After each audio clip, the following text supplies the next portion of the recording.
معناها guurkayga diyaar ma u tiid miya waqtiga leema iga dhuminayse waqtiga kugu dhimanayna qof weyn aad tahay say kugu ciyaarani qalbigaaga ciyaar gala okay waxa isbedelkeena ii sheeg ilaa ina update isiisay ahayd even hadaa diyaar ahayn hadda degdegan iyo kuleelkan ku hay bal wax ii sheeg ba aniga xataa murugood inay wax kugu dhacayna u maleynay may waxa aniga kuleel ima haayo laakiin waxa la yaabana isbedel kugu dhacay maxaa waa one week dhan warkaaga ma haayo ani adiina isguursana balanta ahayd taariikhdi waa la dhaafay maxaa kugu dhacay maxaa dibka keenay balanta waxay ahayd 15 September inaan isguursano laakiin xisaabtanka ay la imaadey maxaa waay macnaha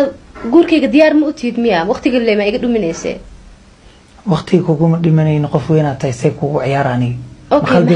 qalbigaaga ciyaar gala okay waxa isbedelkeena ii sheeg ilaa ina update isiisay ahayd even hadaa diyaar ahayn hadda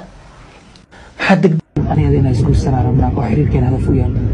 سواركتان لا أنا وصل وينا فرحتي من سوكو بكرة قلت خلقان اللي هاد وحلا الوحي شو من هذا وبهمتها وإني دين كرتا مركان أسقف الله شان قاري وقتي أتفاق السوق وقت ما أنتو قال وقت بدنا السوقيني يا ما أنتو misunderstanding أنا وده جراني هذا واسمه ملا أنا ما بقولهم بو معناه أحب هوس عفيرن ده واسمه هذا ينام وقت أنا هوس في رزميني ما يصير أدوي جاجا waxaan ka hadlay waxay tahay waxaan cadda marar badan oo ku arkay marka qof hadal caadi ka wada hadlaysaan